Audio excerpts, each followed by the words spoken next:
Tudo bem, pessoal? Vamos continuar aqui com o nosso estudo sobre conjuntos.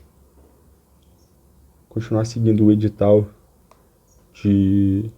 do ano de 2020, da prova para aprendiz de marinheiro. E hoje nós vamos continuar tratando do assunto de conjuntos. E vamos abordar hoje as matérias de operações entre conjuntos dos números reais, conjuntos e subconjuntos e conjuntos das partes. Então vamos continuar batendo um papo aqui. Então, para facilitar, eu já deixei anotado aqui 3 conjuntos para a gente trabalhar em cima deles. Bom, conjunto A, formado por 0, 1, 2, 3, 4. Conjunto B e conjunto C. Bom, para começar, vamos iniciar aqui definindo os subconjuntos dos conjuntos B e do conjunto C. Então, quais são os subconjuntos do conjunto B? O conjunto B ele é formado pelos seguintes subconjuntos: 0, 2, 4, 0 e 2, 0 e 4, 2 e 4. Só que, além desses conjuntos, existe um outro conjunto chamado conjunto vazio.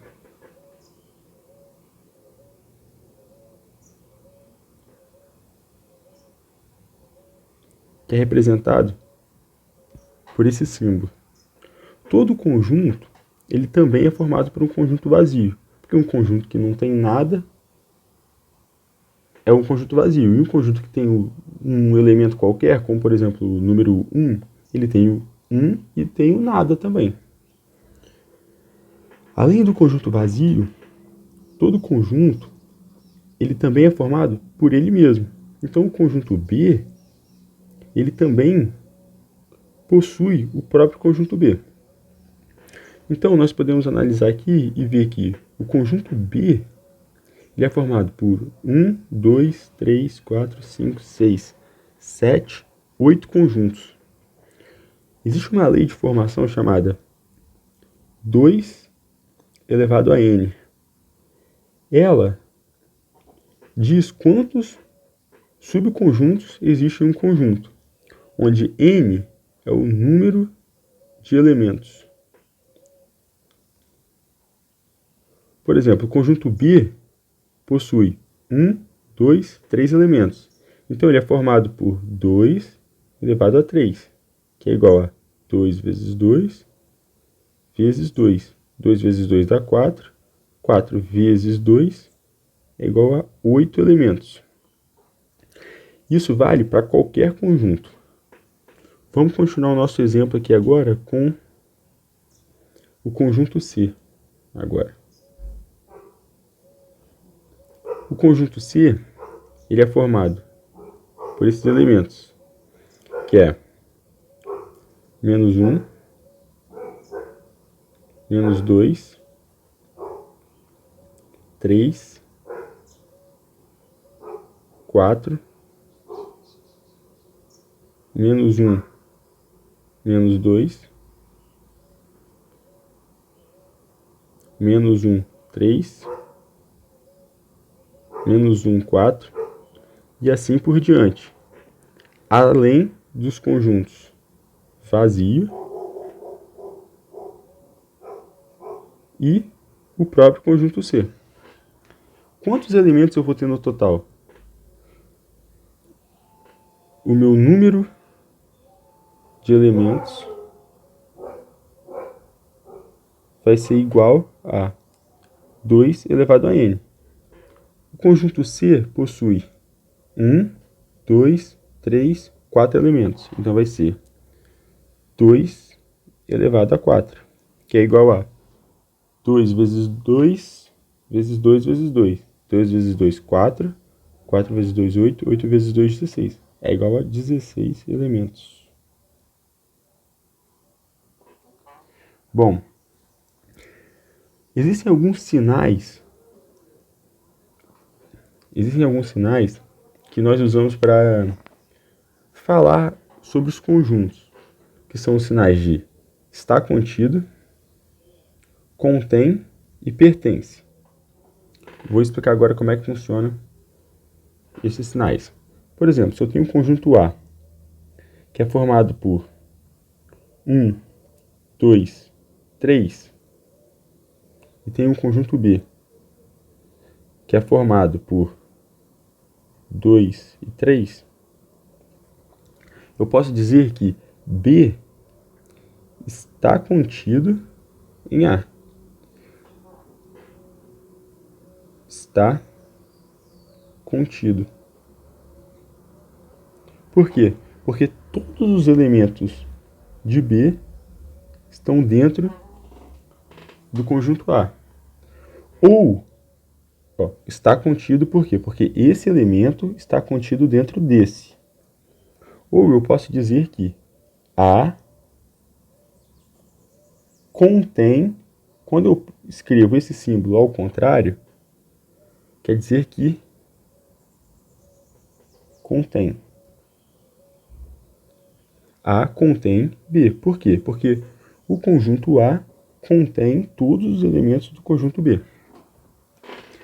Quando eu falo de elementos sozinhos, como por exemplo, número 1. Número 1, ele está dentro do conjunto A. Então eu posso dizer que 1 pertence ao conjunto A. Se eu falar o número 5, por exemplo, ele não está no conjunto A e não está no conjunto B. Então eu posso dizer que 5 não pertence, quando eu coloco uma barra significa que é porque não pertence ao conjunto A. E 5 não pertence ao conjunto B. Assim como para os sinais de contido e está contido, eu posso fazer a mesma simbologia. Eu posso dizer que um elemento C, por exemplo, igual a 8. C não está contido em A. E C não contém A.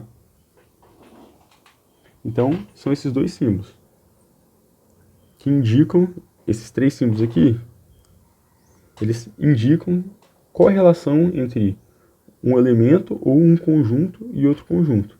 E esses dois se referem a conjunto para outro conjunto. Já esse sinal aqui se refere a um elemento para outro elemento, ou para outro conjunto.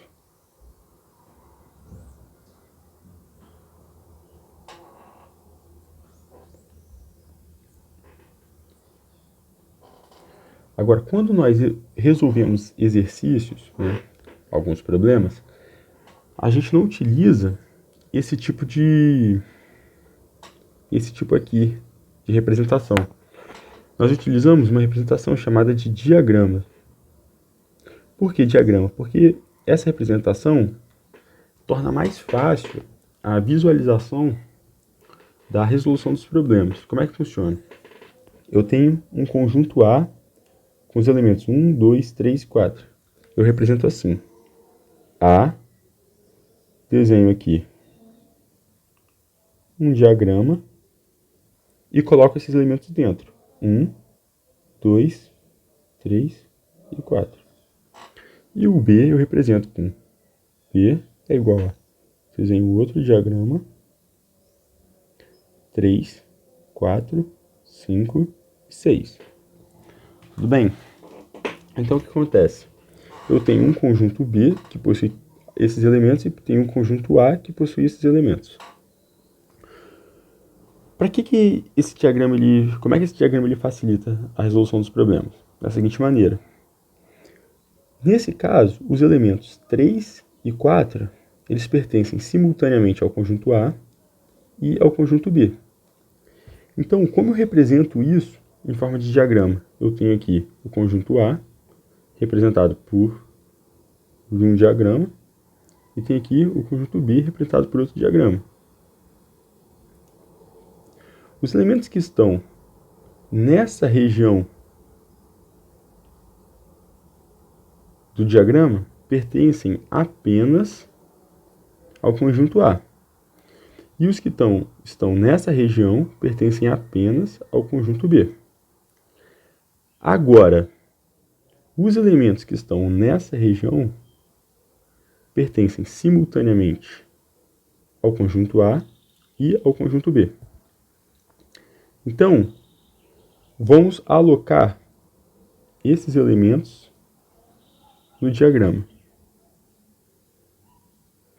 Eu tenho 1, 2, 3, 4, 5 e 6. 5 e 6 pertencem apenas ao B, 1 e 2 pertencem apenas ao A, e o 3 e 4 pertencem simultaneamente aos dois conjuntos. Por isso que eles estão numa região aqui chamada de interseção. Essa região pintada é a região de interseção, uma região que pertence tanto a um quanto a outro conjunto. Os conjuntos eles podem ser iguais ou disjuntos. Um conjunto igual é aquele conjunto que possui exatamente os mesmos elementos que outro conjunto. Por exemplo, um conjunto C, que possui os elementos 4, 5 e 6, e outro conjunto D, que possui os elementos 6, 4 e 5. Embora a ordem esteja diferente, mas eles têm os mesmos elementos, então eles são iguais. Os conjuntos chamados de disjuntos são aqueles conjuntos que possuem todos os elementos diferentes. Por exemplo, o conjunto E. 0, 4, 5. E o conjunto S. 1, 3 e 9 são disjuntos. Por quê? Pois nenhum dos elementos tem relação com os elementos do outro conjunto. Bom, isso aqui é só uma teoria introdutória, é só um bate-papo. Para a realização efetivamente das questões da prova. Então, daqui para frente, vamos começar a trabalhar com alguns problemas para poder entender na prática como é que isso daqui funciona.